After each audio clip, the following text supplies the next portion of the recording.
La lluvia caía sin descanso sobre Valdivia aquella tarde de julio de 1987, como lo había hecho durante semanas.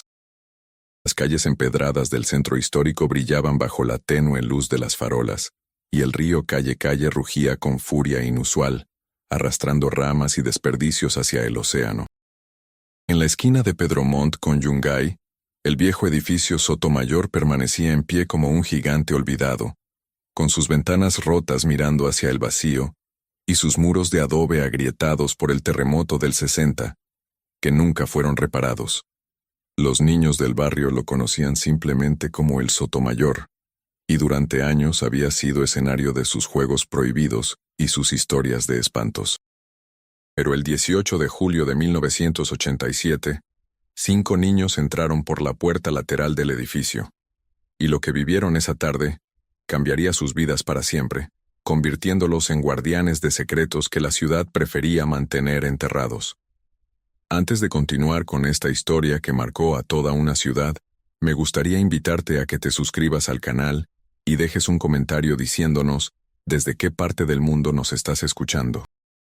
Tu apoyo nos ayuda a seguir compartiendo estas historias que no deben olvidarse. Matías Sandoval tenía 11 años, y era el mayor del grupo. Vivía con su madre, Rosa, en una casa de madera pintada de verde, a 2 cuadras del edificio. Su padre había desaparecido durante los años oscuros como tantos otros en Chile, y aunque nadie hablaba de eso abiertamente, todos lo sabían. Rosa trabajaba doble turno en la fábrica de conservas en el puerto, y Matías había aprendido a cuidar de sí mismo desde muy pequeño. Cocinaba su propia comida, planchaba su uniforme escolar, y mantenía la casa limpia para cuando su madre llegara exhausta al anochecer. La ausencia de su padre era como una herida que nunca cerraba del todo. A veces, en las noches, Matías escuchaba a su madre llorar en silencio en la habitación contigua, intentando ahogar los sollozos con la almohada para que él no la oyera, pero él siempre la oía, y en esas noches se quedaba despierto mirando el techo de madera, imaginando el rostro de un hombre que apenas recordaba, construyendo memorias a partir de la única fotografía que conservaban. Su padre con overol de trabajo, sonriendo frente a un aserradero que ya no existía. Los compañeros de escuela de Matías lo respetaban no por su fuerza física, sino por algo más profundo. Una madurez prematura que se leía en sus ojos oscuros, una seriedad que contrastaba con su corta edad. Era el líder natural del grupo, no porque lo buscara, sino porque los demás gravitaban hacia él, encontrando en su presencia una seguridad que no hallaban en otra parte. Junto a él estaba Francisca Muñoz, de 10 años, con sus trenzas negras siempre perfectas, y su cuaderno donde dibujaba constantemente. Francisca era hija única de padres mayores que habían perdido la esperanza de tener hijos hasta que ella llegó como un milagro tardío. Su padre, don Héctor, era relojero y tenía un pequeño taller en la calle Picarte donde reparaba relojes antiguos con una paciencia infinita. Su madre, doña Elisa, daba clases de piano en su casa, llenando las tardes con melodías de Chopin y Beethoven que se escapaban por las ventanas abiertas. Francisca había heredado la sensibilidad artística de su madre y la precisión meticulosa de su padre. Sus dibujos eran extraordinarios para su edad. Capturaba expresiones, sombras, emociones con trazos seguros que parecían imposibles en manos de una niña de 10 años. Llevaba ese cuaderno a todas partes, como si fuera una extensión de su cuerpo, documentando el mundo a su alrededor con una intensidad que a veces preocupaba a sus padres. Era callada en clase, casi invisible, el tipo de estudiante que los profesores olvidaban mencionar en las reuniones de apoderados, porque nunca causaba problemas, ni destacaba especialmente en las notas. Pero en ese silencio, había una observación constante, una forma de ver el mundo que captaba detalles que otros pasaban por alto. La forma en que la luz de la tarde creaba sombras alargadas en el patio, el gesto de tristeza en el rostro de una compañera que fingía estar bien, las grietas en las paredes que parecían formar rostros, si las mirabas el tiempo suficiente. Los hermanos Pinto, Rodrigo y Sebastián de 9 y 8 años respectivamente, eran inseparables y traviesos, conocidos en todo el barrio por sus travesuras inofensivas pero constantes. Vivían en una casa grande y destartalada, en la calle Arauco, con sus padres y 4 hermanos más. El padre, don Arturo, era pescador y pasaba días enteros en el mar, volviendo con las redes llenas de merluza y congrio, que luego vendía en el mercado fluvial. La madre, doña Patricia, administraba la casa con mano firme pero cariñosa, manteniendo el orden en medio del caos de 7 hijos con edades entre los 3 y los 15 años. Rodrigo, el mayor de los 2, tenía el cabello castaño rebelde que nunca se quedaba peinado sin importar cuánta agua le echara. Era delgado y ágil, siempre el primero en trepar árboles o saltar murallas. Sus ojos verdes brillaban con una inteligencia traviesa, constantemente ideando nuevas aventuras o exploraciones. Tenía una fascinación particular por los espacios abandonados, casas vacías, bodegas olvidadas, y especialmente el edificio Sotomayor, que había explorado más veces que cualquier otro niño del barrio. Sebastián, un año menor, era más fornido que su hermano, con el cabello más oscuro y los ojos cafés de su madre. Era el seguidor natural de Rodrigo, pero no por falta de personalidad propia, sino por una lealtad inquebrantable hacia su hermano mayor. Donde Rodrigo era impulsivo, Sebastián era cauteloso. Donde Rodrigo saltaba primero y pensaba después, Sebastián calculaba los riesgos. Juntos formaban un equipo perfecto, complementándose de maneras que solo los hermanos muy unidos pueden lograr.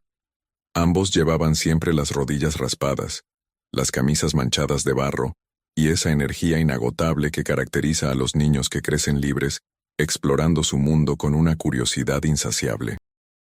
En la escuela eran considerados alumnos promedio, ni brillantes ni problemáticos. El tipo de niños que se sientan en las filas del medio y pasan desapercibidos hasta que de repente aparece una rana en el escritorio de la profesora y todos saben quiénes fueron, aunque nunca puedan probarlo. Y finalmente estaba Valentina Carrasco, de apenas 7 años, la más pequeña del grupo. Valentina era la hermana menor de Diego, un muchacho de 13 años que era amigo de Matías. Vivían solos con su abuela, doña Carmen, una mujer pequeña y enérgica que había criado a sus nietos, después de que sus padres murieran en un accidente de auto en la carretera a Puerto Montt, cuando Valentina tenía apenas 2 años. Valentina no recordaba a sus padres, solo conocía las fotografías que su abuela guardaba en un álbum desgastado y las historias que le contaba en las noches. Su madre había sido enfermera en el hospital regional y su padre trabajaba en el correo. Habían sido, según doña Carmen, buenas personas que merecían más años de los que les tocaron. Valentina había construido una imagen idealizada de ellos a partir de esos fragmentos, llenando los vacíos con su imaginación infantil. Era pequeña para su edad, con el cabello castaño claro siempre recogido en 2 coletas que su abuela le hacía cada mañana antes de la escuela. Tenía los ojos grandes y expresivos, del color de la miel, que parecían ver demasiado para su edad. Era tímida con los adultos, pero animada con otros niños, especialmente cuando estaba con su hermano y sus amigos. Diego la protegía ferozmente, pero también le daba la libertad de ser una niña normal, de ensuciarse y aventurarse y cometer los pequeños errores que son parte del crecer. Seguía al grupo a todas partes porque su hermano se lo permitía, y porque los demás, especialmente Matías y Francisca, habían desarrollado un cariño protector hacia ella. Era como la hermana menor de todos, y aunque a veces la consideraban demasiado pequeña para ciertas aventuras, casi siempre terminaba convenciéndolos de que la dejaran ir con ellos. El edificio Sotomayor había sido construido en 1925 por don Ernesto Sotomayor, un comerciante alemán que llegó a Chile a principios del siglo XX y prosperó con la exportación de madera nativa. La construcción había sido un proyecto ambicioso para la época: 4 pisos de altura, estructura de adobe reforzado con vigas de roble, ventanas de vidrio importado de Europa y una escalera central de mármol traído desde las canteras de Carrara en Italia. El edificio había albergado en su época dorada oficinas de abogados, contadores y comerciantes en los pisos superiores, mientras que el primero contenía una tienda de telas finas y otra de sombreros importados. Don Ernesto y su familia vivían en el cuarto piso, en un departamento con vista al río que, según las crónicas de la época, era el más lujoso de toda Valdivia. Pero el terremoto de 1960, el más poderoso jamás registrado en la historia humana, cambió todo. Valdivia fue una de las ciudades más afectadas, con edificios colapsados, incendios descontrolados, y el río desbordándose en un maremoto que inundó gran parte del centro. El edificio Sotomayor sobrevivió, pero quedó gravemente dañado. Grietas profundas atravesaban sus muros, la estructura interna estaba comprometida, y partes del tercer y cuarto piso habían colapsado parcialmente. Don Ernesto, ya anciano para entonces, no tenía los recursos para reconstruir. Sus hijos se habían mudado a Santiago décadas atrás y no tenían interés en volver. El edificio fue abandonado, convirtiéndose rápidamente en una estructura fantasmal en medio del centro de la ciudad, un recordatorio permanente del desastre que había redefinido Valdivia. Durante los años siguientes, el edificio tuvo varios usos no oficiales. Vagabundos buscaban refugio de la lluvia en su interior. Jóvenes enamorados lo usaban para encuentros clandestinos. Los niños del barrio se atrevían mutuamente a entrar, convirtiendo la exploración del Sotomayor en un rito de paso.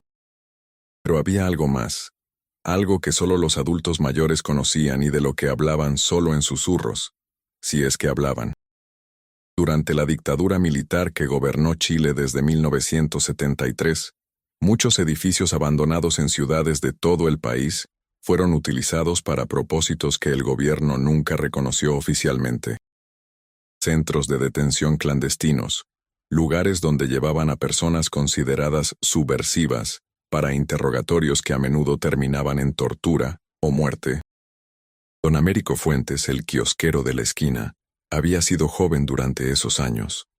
Tenía ahora 52 años, el cabello gris, las manos manchadas de nicotina, y ojos que habían visto cosas que nunca podría olvidar. Su kiosco estaba exactamente en la esquina opuesta al edificio Sotomayor, y durante años había observado ese lugar con una mezcla de fascinación y horror. Había visto cosas durante los años 70 y principios de los 80. Camionetas militares llegando de noche. Hombres con uniforme entrando por la puerta trasera, la que daba a un callejón oscuro. Luces en los pisos superiores cuando oficialmente el edificio estaba vacío. Y sonidos, especialmente los sonidos, gritos que venían de algún lugar profundo dentro de esa estructura, tan distorsionados por la distancia y las paredes gruesas que casi podían confundirse con el viento. Don Américo nunca habló de esto con nadie. En esos años, hablar podía ser fatal. Había aprendido a ver sin ver, a escuchar sin escuchar, a existir en un estado de conocimiento negado que era la única forma de sobrevivir. Incluso ahora, en 1987, con la dictadura oficialmente terminada, pero sus secuelas todavía palpables en cada aspecto de la sociedad chilena, seguía siendo peligroso hablar, pero advertía a los niños. No podía hacer más que eso. No se acerquen al Sotomayor. Ahí pasaron cosas malas, muy malas. Y cuando los niños preguntaban qué cosas, él encendía otro cigarrillo, miraba el edificio con esos ojos que sabían demasiado, y cambiaba de tema. Los niños, por supuesto, interpretaban estas advertencias como adultos siendo excesivamente cautelosos sobre un edificio viejo y peligroso. No entendían las implicaciones más profundas, los horrores humanos que esas paredes podían haber presenciado.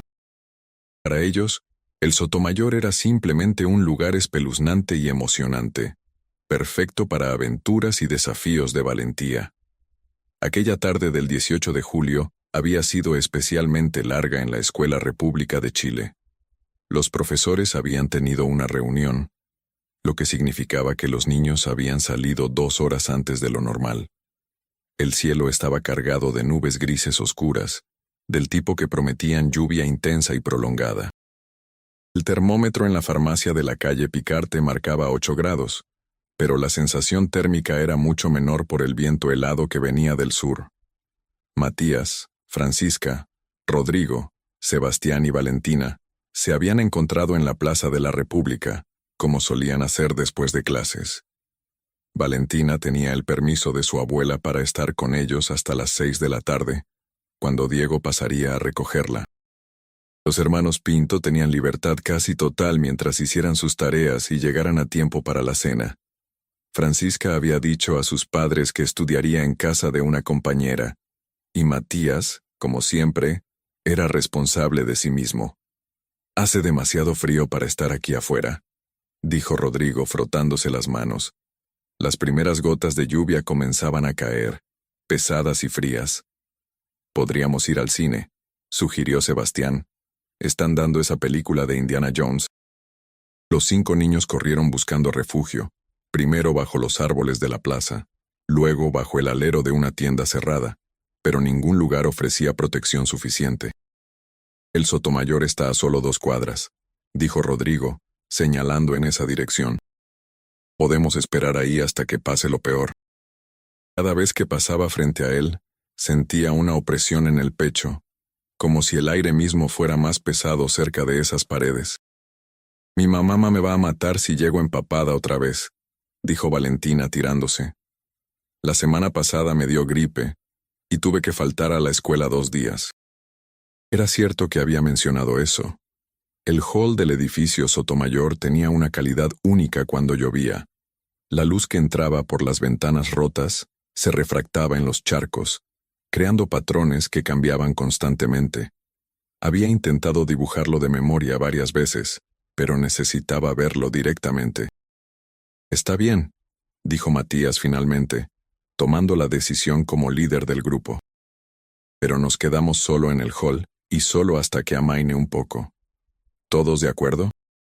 Matías la empujó con el hombro y cedió con un chirrido prolongado que resonó en el interior vacío del edificio.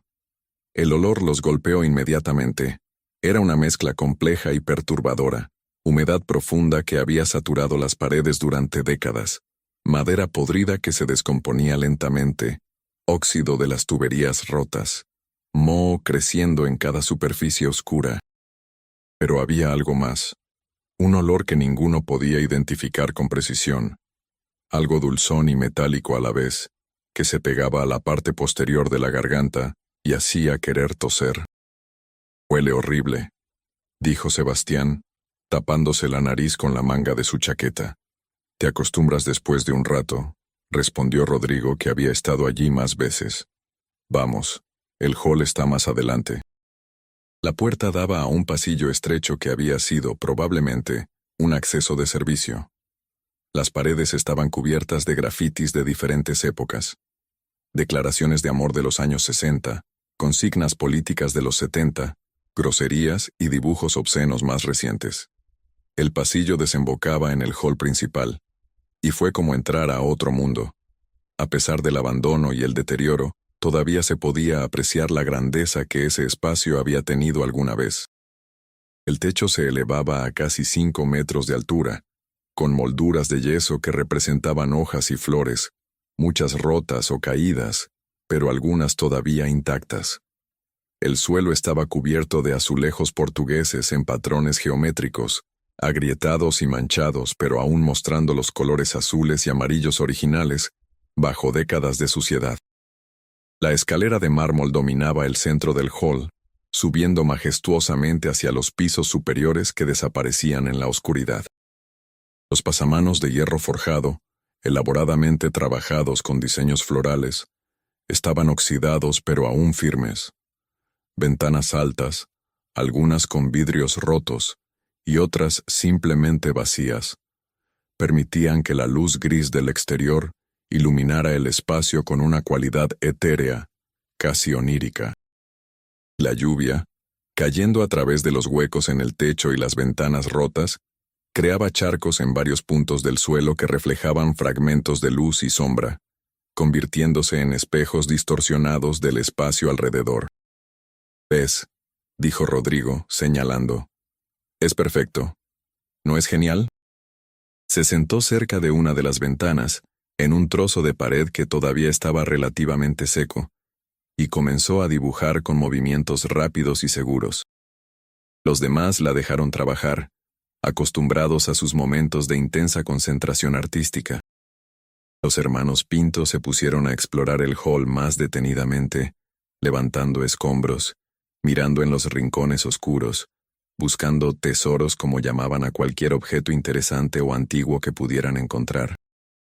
Sebastián descubrió un viejo candelabro de bronce bajo un montón de tablas podridas. Rodrigo encontró monedas antiguas, tan oxidadas que era imposible leer las fechas. Matías se quedó cerca de la entrada, su instinto protector siempre alerta.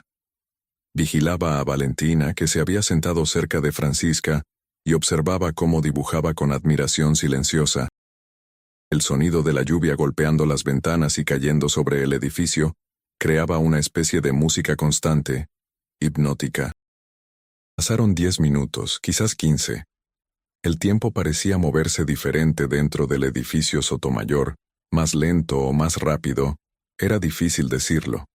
La luz cambiaba constantemente mientras las nubes se movían en el cielo exterior, creando sombras que bailaban por las paredes. Fue Sebastián quien escuchó el primer sonido extraño. Se quedó completamente inmóvil, con una tuerca oxidada en la mano, la cabeza ladeada en actitud de escucha. ¿Qué pasa?, preguntó Rodrigo notando la postura de su hermano. Escuchen. Hay alguien aquí, susurró Rodrigo, toda su valentía anterior evaporándose instantáneamente. Se pegó a su hermano, y ambos retrocedieron hacia donde estaban los demás. Valentina se levantó inmediatamente, el miedo palpable en su rostro pequeño. Vámonos. Ahora. Pero cuando alcanzó la puerta y puso la mano en la manija, descubrió con creciente alarma que no se movía. Empujó más fuerte, poniendo todo su peso contra la madera. La puerta no cedió ni un milímetro. Era como si estuviera bloqueada desde el otro lado, o como si la madera se hubiera hinchado tan dramáticamente por la humedad que se había atascado completamente en el marco. Ayúdenme, dijo, y Rodrigo se unió a él inmediatamente. Empujaron juntos, usando los hombros, las manos, toda su fuerza combinada. La puerta no se movió. Probemos la principal, sugirió Francisca, señalando hacia la entrada grande que daba directamente a la calle Pedro Montt. Esa puerta era aún más imponente, doble hoja de madera maciza con vidrios decorativos en la parte superior, algunos rotos pero la mayoría todavía intactos. Corrieron hacia ella. Matías y Rodrigo empujaron mientras Sebastián intentaba girar la manija oxidada. Nada. Esa puerta tampoco se movió, como si estuviera sellada por algo más que simple deterioro. Las ventanas del primer piso tenían rejas de hierro, colocadas probablemente en algún momento después del abandono para evitar saqueos. Las rejas se veían frágiles, carcomidas por el óxido, pero cuando Rodrigo intentó sacudirlas, descubrió que estaban firmemente ancladas en la mampostería. Podemos romper el vidrio y gritar pidiendo ayuda, sugirió Sebastián, su voz subiendo de tono con el pánico creciente. Matías miró hacia la calle a través de una de las ventanas. Estaba completamente vacía. La lluvia torrencial había despejado las calles. No había nadie caminando, ningún auto pasando. Y el kiosco de Don Américo, su mejor apuesta para ayuda cercana, estaba cerrado. Una lona azul cubría sus mercancías, protegiéndolas de la lluvia. La voz desde los pisos superiores había cesado, pero el silencio que la reemplazó era aún más perturbador. Era un silencio absoluto, antinatural, como si el edificio mismo estuviera conteniendo el aliento. Incluso el sonido de la lluvia parecía amortiguado. Y entonces escucharon los pasos en la escalera. No era su imaginación, no era el edificio acomodándose. Eran pasos humanos, lentos, pesados, deliberados. Uno después de otro, bajando el primer tramo de la escalera de mármol, luego el descanso, luego el segundo tramo. Los 5 niños se agruparon instintivamente en el centro del hall, lo más lejos posible de la escalera, de las puertas que no abrían, de las ventanas con rejas. Valentina estaba llorando silenciosamente, gruesas lágrimas corriendo por sus mejillas mientras se aferraba a la chaqueta de Francisca con manos temblorosas. Francisca la abrazó, pero sus propios ojos estaban llenos de terror mientras miraba fijamente hacia la escalera. Su cuaderno había caído al suelo, las páginas empapándose en un charco, los dibujos comenzando a correrse con el agua.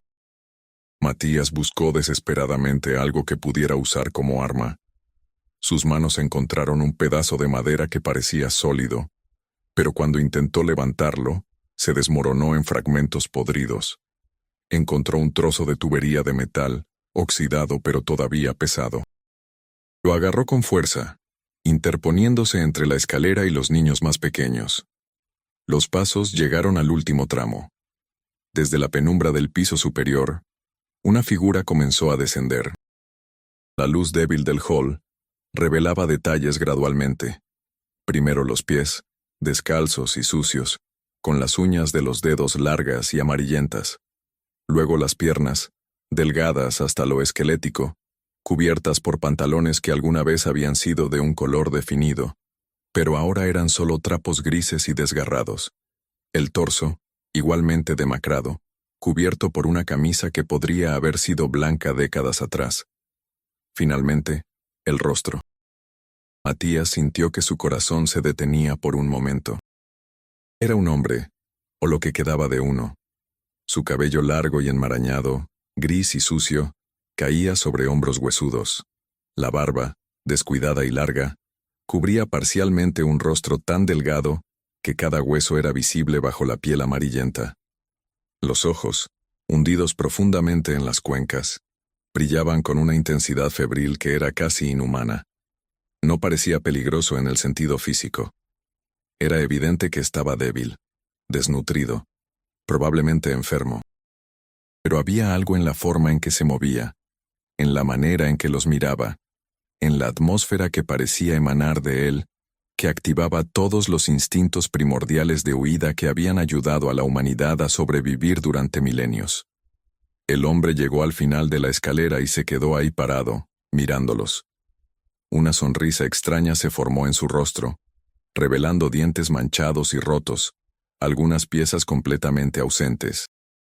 «Niños», dijo con una voz que sonaba como si no la hubiera usado en mucho tiempo, rasposa y quebrada. «Por fin vinieron. Los he estado esperando». Se detuvo, frunciendo el ceño como si intentara recordar algo. Bueno, no siempre. Antes vivía en otro lugar. Tenía una casa, una familia, pero eso fue... ¿Hace cuánto? No puedo recordar. El tiempo se mueve diferente aquí. No pueden irse. Nadie puede irse. Yo lo intenté. Ay, cómo lo intenté. Tantas veces. Pero este edificio no deja salir a quien conoce sus secretos. Y este edificio quiere que sepan. Necesita que sepan. Los secretos se vuelven más pesados con el tiempo, ¿saben? Este lugar está saturado de ellos, repleto hasta que ya no puede contenerlos más. Sus manos temblaban constantemente, un temblor fino pero perpetuo. Los antebrazos, visibles donde las mangas desgarradas se habían recogido, estaban cubiertos de cicatrices, algunas antiguas y blanquecinas, otras más recientes y todavía rosadas. Algunas de las cicatrices formaban patrones, líneas paralelas que corrían a lo largo del antebrazo. Matías, a pesar de su corta edad, reconoció lo que eran. Había visto marcas similares en la muñeca de su madre una vez, cuando ella pensó que él no estaba mirando. Eran marcas de alguien que había intentado terminar con su propio dolor de la manera más definitiva. «Mi nombre es Julio Contreras», continuó el hombre, dejándose caer contra la pared como si sus piernas ya no pudieran sostenerlo. Se deslizó hasta quedar sentado en el suelo, con las rodillas contra el pecho en una postura casi fetal. O al menos ese era mi nombre. A veces ya no estoy seguro de quién soy. Cuando estás solo el tiempo suficiente, empiezas a olvidarte de ti mismo.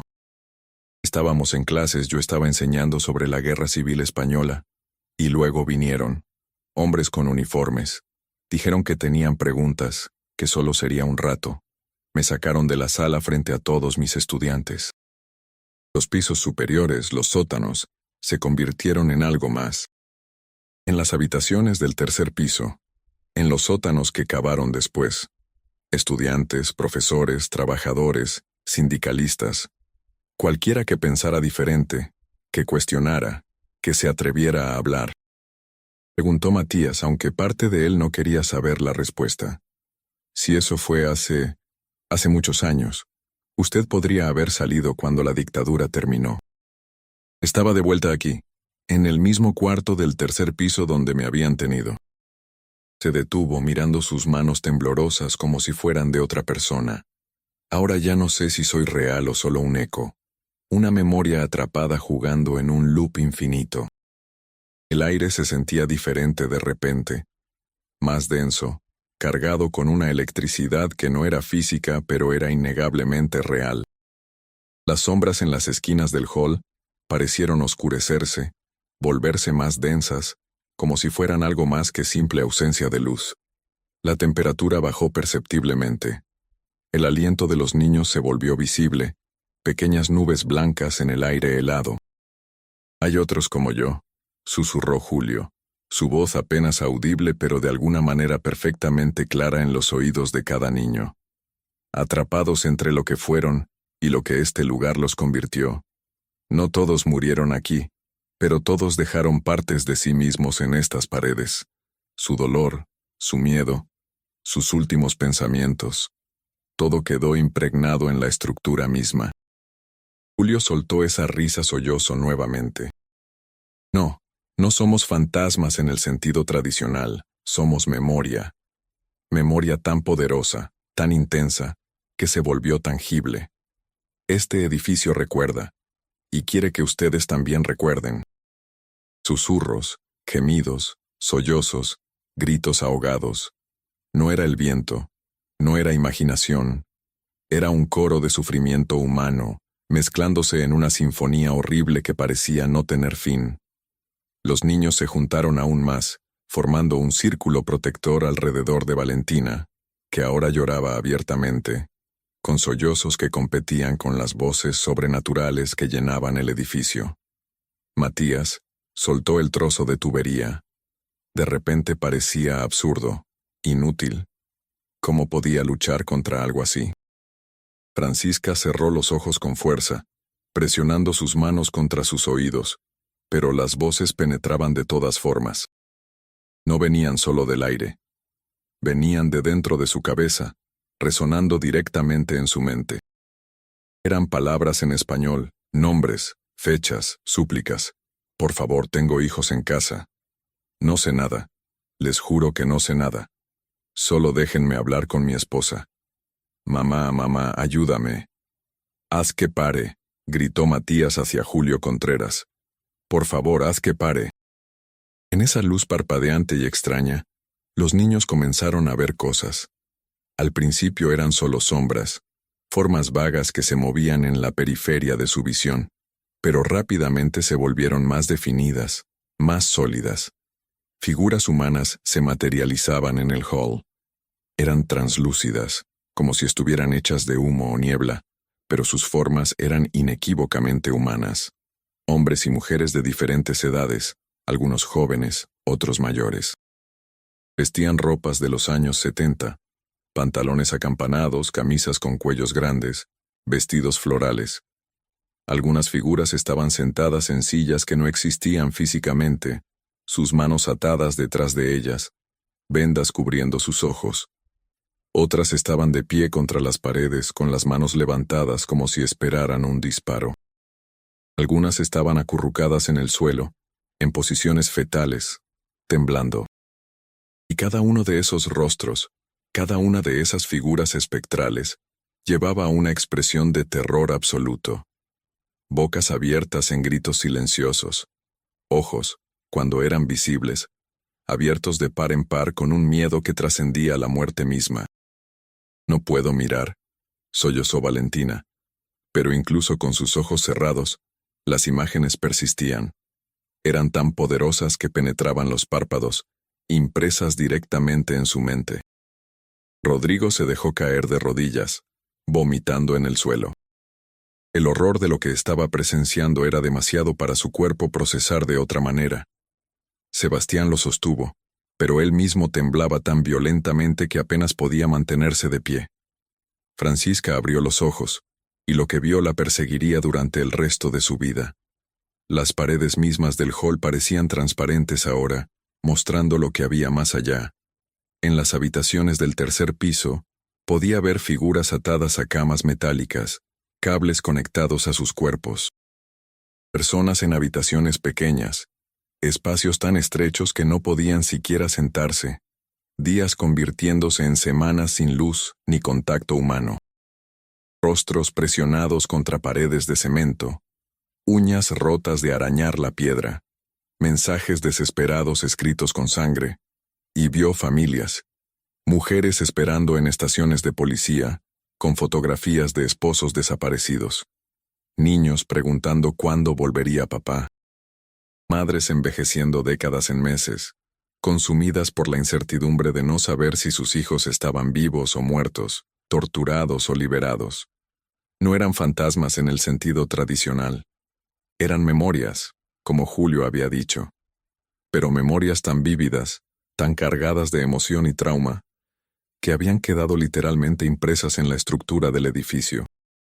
El dolor, el miedo, la desesperación de años de tortura y muerte habían saturado cada piedra, cada viga, cada centímetro de ese lugar maldito, hasta que el edificio mismo se había convertido en un recipiente de memoria. No podemos ver más, sollozó Rodrigo entre arcadas. Por favor, no podemos. Era como si 26 años de horror comprimido se liberaran de golpe, buscando desesperadamente testigos, voces que pudieran contar lo que había sido silenciado durante tanto tiempo por el miedo y la complicidad oficial. Matías sintió algo quebrarse dentro de él. Era demasiado. Demasiado para un niño de 11 años. Demasiado para cualquier persona sin importar la edad. Su mente se rebelaba contra las imágenes, intentando cerrarlas, negarlas, convertirlas en fantasía. Pero no podía. Eran demasiado reales, demasiado viscerales, y sin embargo en medio de ese horror abrumador, sintió algo más. Una comprensión que cambiaría fundamentalmente quién era. Estos no eran monstruos tratando de asustarlos. Eran personas. Personas reales que habían sufrido horrores inimaginables. Y lo que querían no era venganza o causar terror. Querían ser recordados. Querían que sus historias fueran contadas, que sus muertes no fueran en vano. Escucharemos, dijo Matías de repente, su voz sonando más fuerte de lo que esperaba. Las lágrimas corrían libremente por sus mejillas, pero había una firmeza en su tono que no había estado allí antes. Veremos todo. Y cuando salgamos de aquí, contaremos lo que pasó, lo prometo, lo prometemos todos. Los niños podían escuchar sus propios corazones latiendo, la sangre corriendo por sus venas, el aire entrando y saliendo de sus pulmones. Julio Contreras asintió lentamente, y por primera vez desde que había aparecido, algo parecido a la paz cruzó su rostro demacrado. Entonces recuerden, dijo con voz suave. Recuerden cada nombre, cada rostro, cada historia. Las figuras espectrales en el hall comenzaron a acercarse, pero ya no eran aterradoras. Eran simplemente tristes, infinitamente tristes. Recuerden a Pedro Aguirre, maestro de primaria, detenido en marzo de 1974, comenzó Julio, señalando a una de las figuras. Era un hombre de unos 40 años con lentes, vestido con un suéter marrón. Tenía 3 hijos. Su esposa lo buscó durante 20 años. Sus padres nunca supieron qué le pasó. Y los niños vieron no solo sus rostros, sino fragmentos de sus vidas. Miguel jugando fútbol con amigos, Carmen cuidando a un paciente anciano con gentileza, Pedro enseñando a sus estudiantes, su rostro iluminado con la pasión de compartir conocimiento. Eran personas, personas comunes con vidas ordinarias, familias, sueños, esperanzas. Y les habían sido arrebatadas por circunstancias que nunca controlaron, por un sistema que decidió que sus ideas, sus palabras, o simplemente su existencia, eran una amenaza que debía ser eliminada.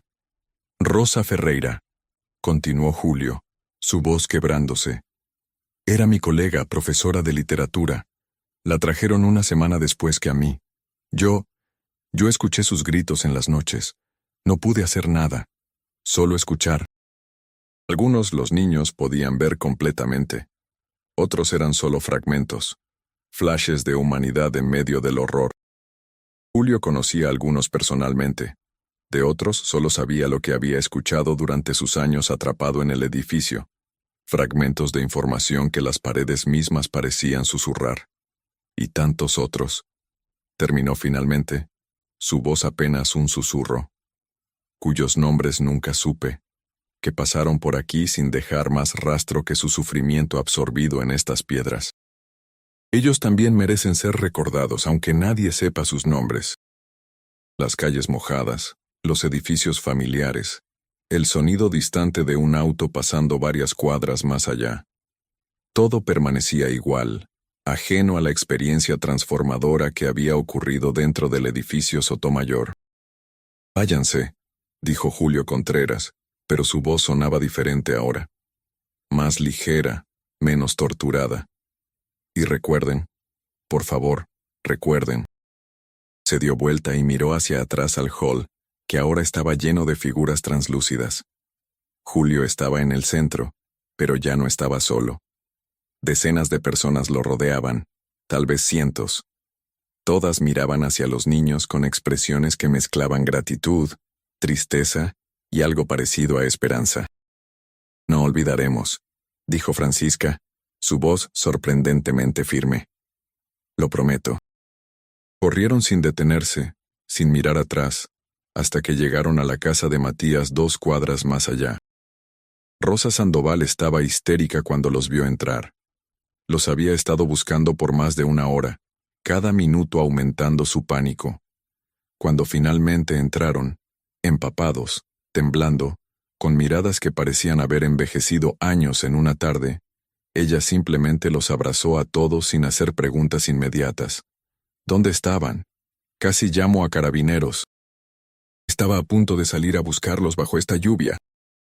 Respiró profundo varias veces antes de abrir los ojos nuevamente. «No hablen de esto con nadie», dijo finalmente, su voz apenas audible. «Por favor, niños, no hablen de esto con nadie. Todavía es peligroso. Todavía hay gente que no quiere que estas cosas se sepan». Su abuela doña Carmen la sostuvo en su regazo, meciéndola como cuando era bebé, cantando viejas canciones de cuna sin obtener respuesta. Los ojos de Valentina permanecían abiertos, vidriosos, viendo cosas que su abuela no podía ver. Los hermanos Pinto se quedaron despiertos toda la noche, acurrucados en la misma cama aunque normalmente insistían en dormir separados. Se aferraban el uno al otro, sintiendo los temblores en el cuerpo del hermano, escuchando sus respiraciones irregulares. Cada crujido de la casa vieja, cada sombra proyectada por la luz de la calle, los hacía estremecerse. Francisca llenó página tras página de su cuaderno con rostros. No podía dejar de dibujar. Sus manos se movían casi por voluntad propia, recreando los rostros que había visto en el edificio. Rostros de personas cuyos nombres ahora conocía. Pedro, Carmen, Miguel, Rosa, y tantos otros sin nombre, pero todos con la misma expresión de sufrimiento y súplica de ser recordados. Su madre entró a su habitación a las 2 de la madrugada, encontrándola todavía despierta, rodeada de dibujos. «Francisca, cariño, tienes que dormir». Reconocía el estilo. Después de todo, había visto a su hija dibujar desde que tenía edad suficiente para sostener un lápiz, pero nunca había visto este nivel de emoción cruda, de trauma capturado en papel. Matías se sentó en su ventana toda la noche, mirando hacia la dirección del edificio Sotomayor, apenas visible en la distancia. Había prometido recordar, pero ¿cómo? Era solo un niño de 11 años en un país donde hablar de estos temas todavía podía ser peligroso. Su madre había dejado claro que no debían hablar, pero el silencio se sentía como traición a esas almas que habían suplicado ser recordadas. Al día siguiente, Cuando volvieron a la escuela, cada uno lidió con la experiencia de manera diferente. Los hermanos Pinto estaban inusualmente callados, pegados el uno al otro, saltando ante cualquier ruido fuerte. Valentina se negó a ir, llorando tan histéricamente que su abuela finalmente cedió y la dejó quedarse en casa. Francisca fue, pero no participó en clases, simplemente dibujando en su cuaderno sin parar, ajena a las reprimendas de los profesores. Matías también fue, pero durante el recreo se separó de su grupo habitual. Necesitaba pensar, procesar. Se sentó solo en un banco alejado, mirando a sus compañeros jugar fútbol y saltar la cuerda, participando en la normalidad de la infancia que ahora se sentía irreversiblemente distante. Fue don Américo quien notó el cambio en ellos. Cuando Matías pasó frente a su kiosco camino a casa, el hombre lo llamó. «Oye, Matías, ven acá un momento». «Lo sé por tu mirada. Es la misma mirada que todos tuvimos después de esos años. ¿Viste algo ahí?» Que la mayoría de la gente que hizo esas cosas todavía camina libre. Siguen siendo tus vecinos, profesores, carabineros. Y los que sufrieron, los que murieron, se quedan sin voz. Habla fuerte y claro. «Y tú no dormiste nada anoche, no creas que no me di cuenta». Rosa tomó una respiración profunda. «Sé que te dije que no hablaras de esto con nadie, y mantengo eso. Pero necesito saber qué fue exactamente lo que pasó en ese edificio». Cuando terminó, Rosa tomó sus manos entre las suyas. «Tu padre», comenzó ella, y Matías se quedó helado. Su madre nunca hablaba de su padre. «Tu padre no desapareció como te había dicho». «Bueno, sí desapareció, pero no porque se fuera o nos abandonara. Fue llevado como los hombres de los que ese espíritu o lo que sea les habló. En 1976, 2 años después del golpe, simplemente no volvió a casa del trabajo. Pregunté en todas partes, fui a todas las estaciones de policía, a todos los hospitales. Nadie sabía nada, o fingían no saber. Así que simplemente dije que desapareció, y cargué con esa mentira y ese dolor sola todos estos años. Alguien necesita recordar, alguien necesita contar esas historias. Pero ten cuidado, mijo, ten mucho cuidado». Y una semana después, su auto sale del camino en un tramo recto. Lentamente, muy lentamente, los 5 niños comenzaron a recuperar alguna apariencia de normalidad. Las pesadillas no cesaron, pero se volvieron menos frecuentes. Los rostros que veían en las sombras se desvanecieron gradualmente, pero todos sabían que habían cambiado fundamentalmente. Fue en agosto, aproximadamente un mes después del incidente, cuando sucedió algo que los sacudió nuevamente. Matías estaba comprando pan en la panadería cuando escuchó a 2 mujeres hablar en voz baja. «¿Escuchaste sobre el edificio Sotomayor?» «Matías, ¿crees que...?» Y lo que encontraron confirmó los peores temores y las sospechas de décadas. En los sótanos del edificio, descubrieron habitaciones pequeñas que habían sido claramente usadas para detención. Marcas en las paredes, algunas que parecían ser intentos desesperados de llevar cuenta de los días. Mensajes grabados en la piedra con lo que podría haber sido las uñas, nombres, fechas, últimas palabras. Encontraron restos en un área que había sido sellada con cemento. No cuerpos completos. Esos probablemente habían sido llevados a otros lugares, pero huesos, suficientes para confirmar que personas habían muerto allí. Y encontraron documentos. En un armario sellado en el 3er piso, alguien había escondido registros, nombres de detenidos, fechas, incluso algunos informes de interrogatorios. Era evidencia que cambiaría todo. Los 5 niños seguían las noticias obsesivamente. Cada descubrimiento se sentía como validación de lo que habían experimentado. Y cuando se publicó la lista preliminar de nombres de personas que se confirmó habían sido detenidas en el edificio Sotomayor, Matías la leyó con lágrimas en los ojos. Ahí estaba. Julio Contreras, profesor de historia, detenido en 1975, visto por última vez en el edificio Sotomayor según testimonios de sobrevivientes. Nunca liberado oficialmente, nunca reportado muerto. Simplemente desaparecido. Pedro Aguirre, maestro. Carmen Soto, enfermera. Miguel Ibarra, estudiante.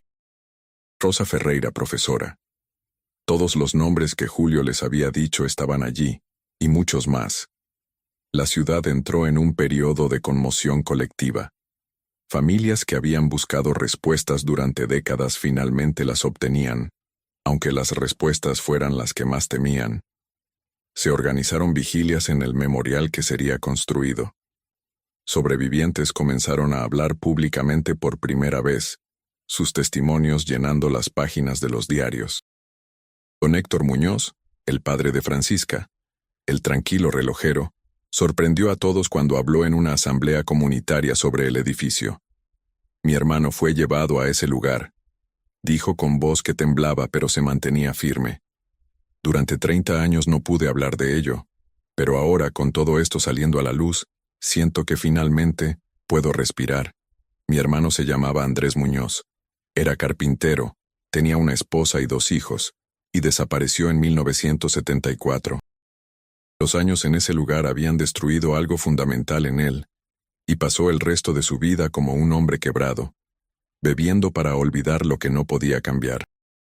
Valentina era la única del grupo cuya familia no tenía conexión directa conocida con el edificio.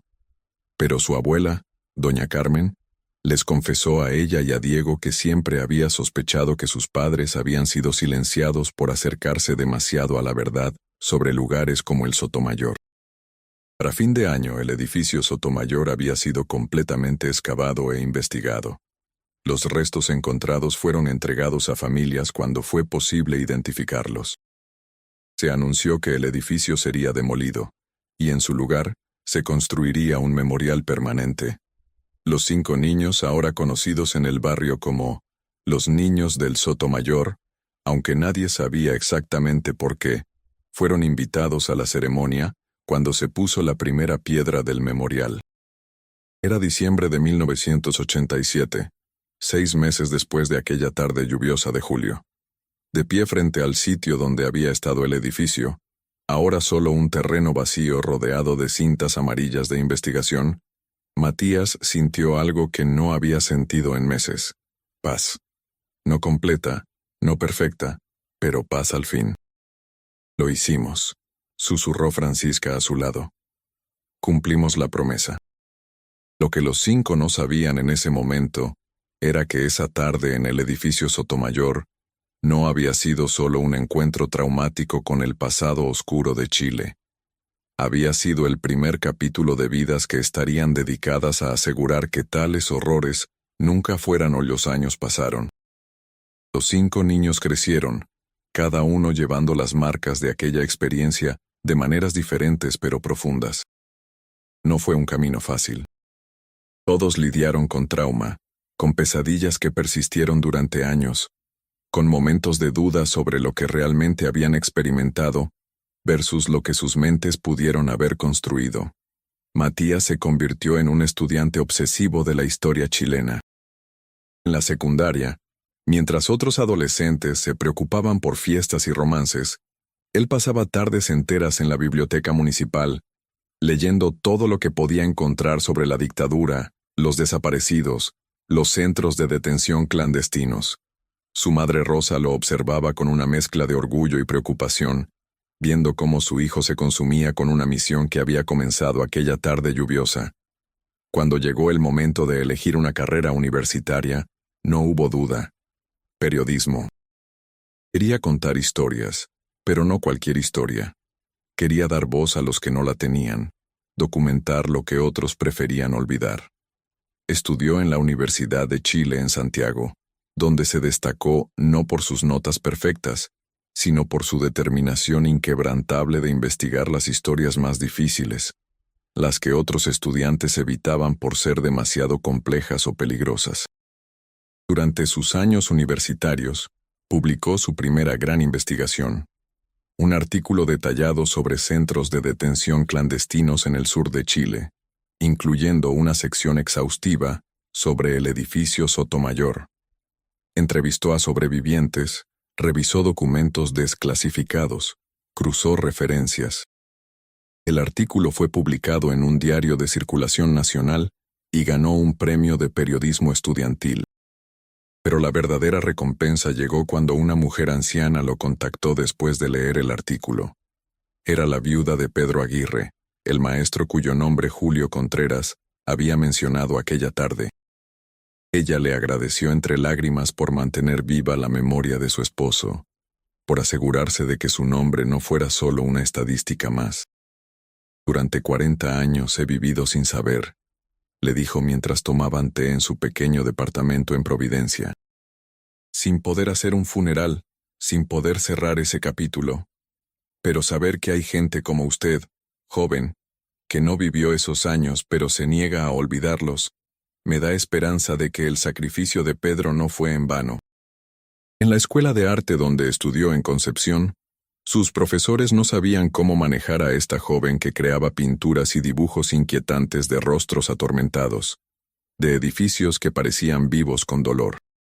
Es demasiado deprimente, le dijo un profesor durante una crítica. El arte debe elevar el espíritu, no hundirlo en la oscuridad. Si mis pinturas los incomodan bien, deberían estar incómodos. Finalmente alguien ve a mi hijo como una persona real, le dijo la madre de Miguel Ibarra, de pie frente al retrato que Francisca había creado, basándose en viejas fotografías y las imágenes que había visto en el edificio Sotomayor. No como un número, no como una causa política, sino como el joven que era, con sueños y futuro.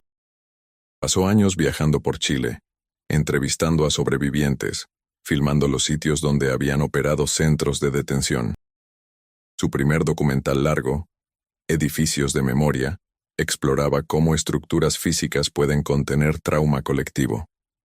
Naturalmente, el edificio Sotomayor, o más bien, el memorial que lo reemplazó, ocupaba un lugar central.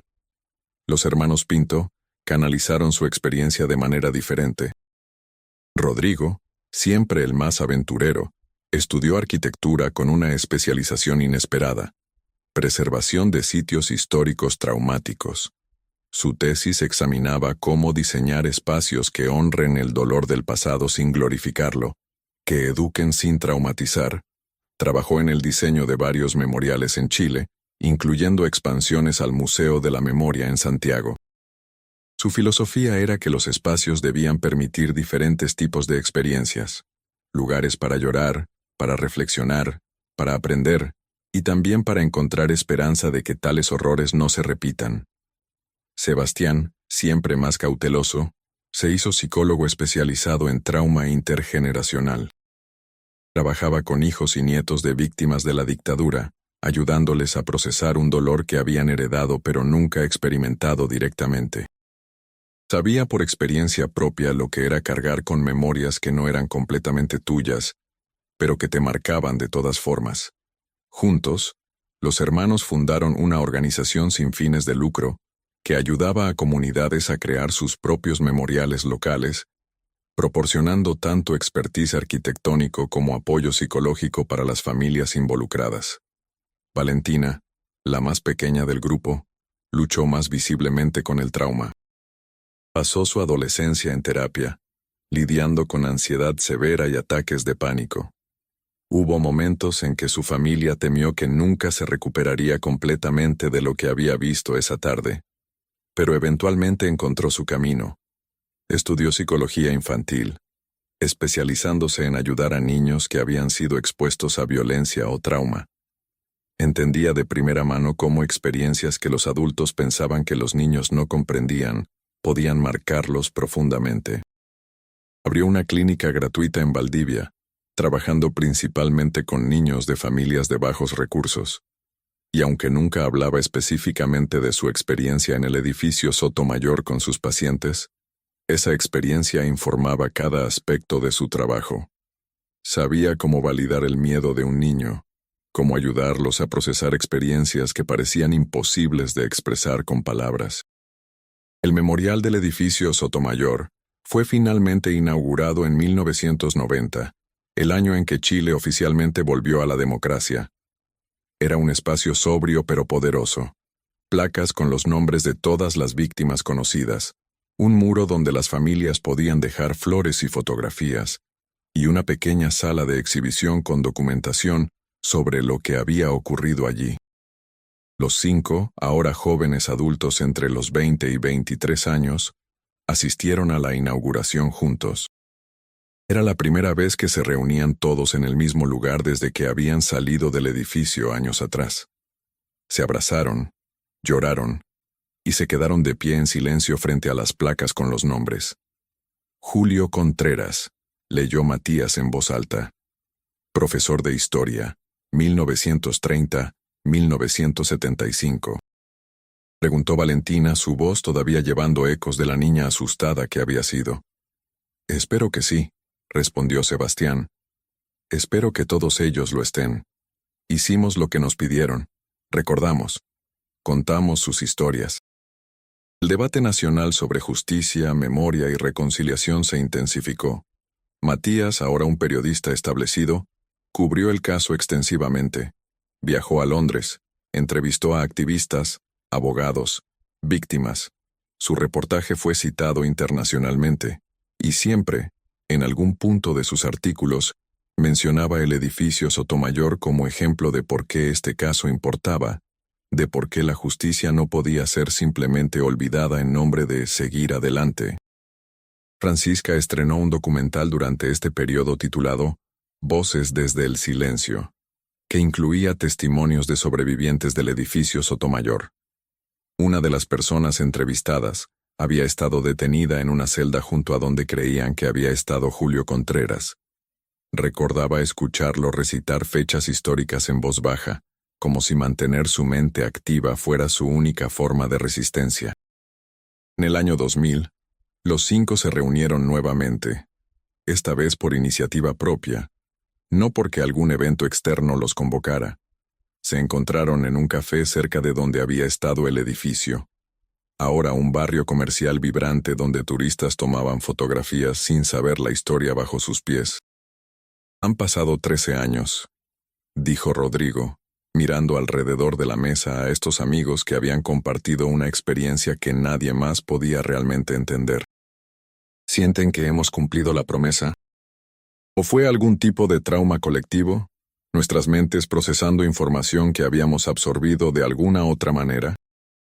Hay algo llamado memoria colectiva, trauma que se transmite a través de generaciones, de comunidades.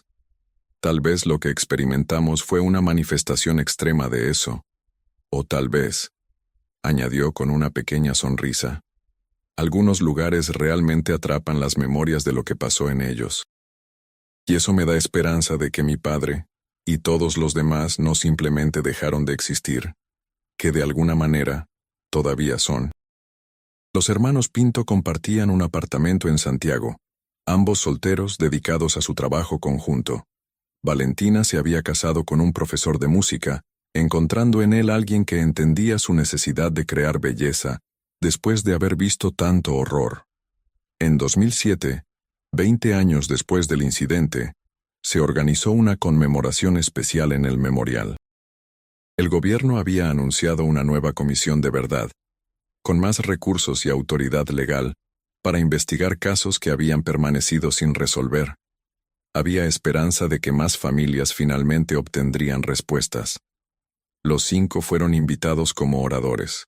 Era la primera vez que hablarían públicamente como grupo sobre lo que habían experimentado. Habían decidido, después de mucha deliberación, que era tiempo. Chile había cambiado. Ya no era peligroso hablar.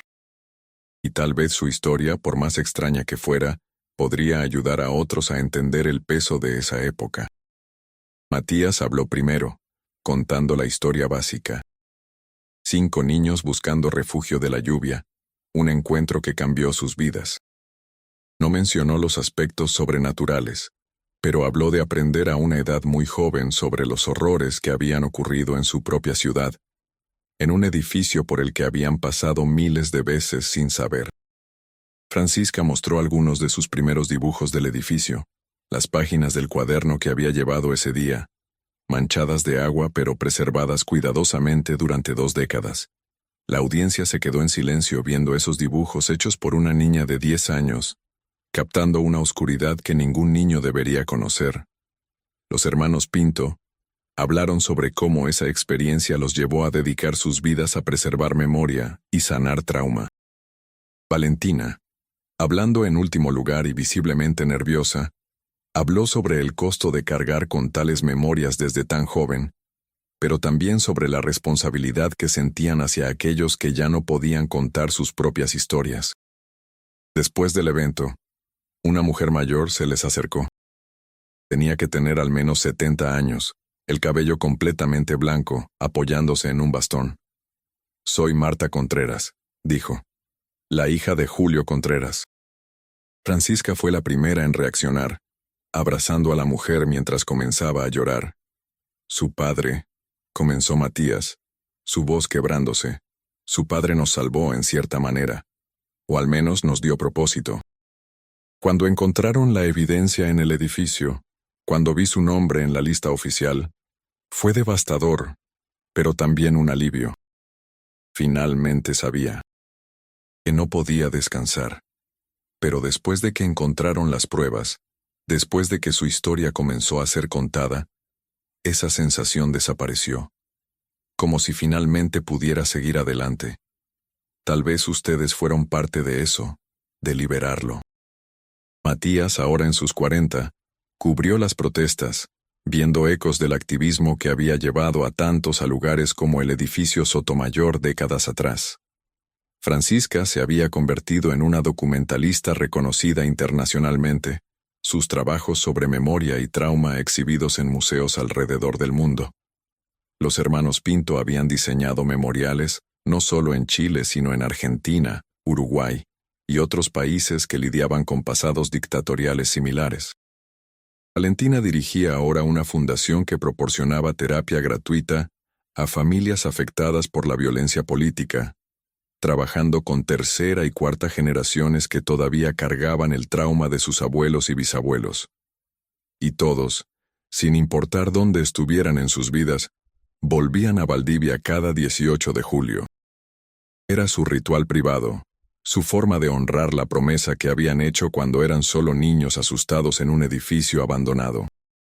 Se reunían en el memorial, dejaban flores, y pasaban tiempo en silencio con sus pensamientos. En 2023, 36 años después del incidente, se reunieron como siempre. Pero esta vez había algo diferente.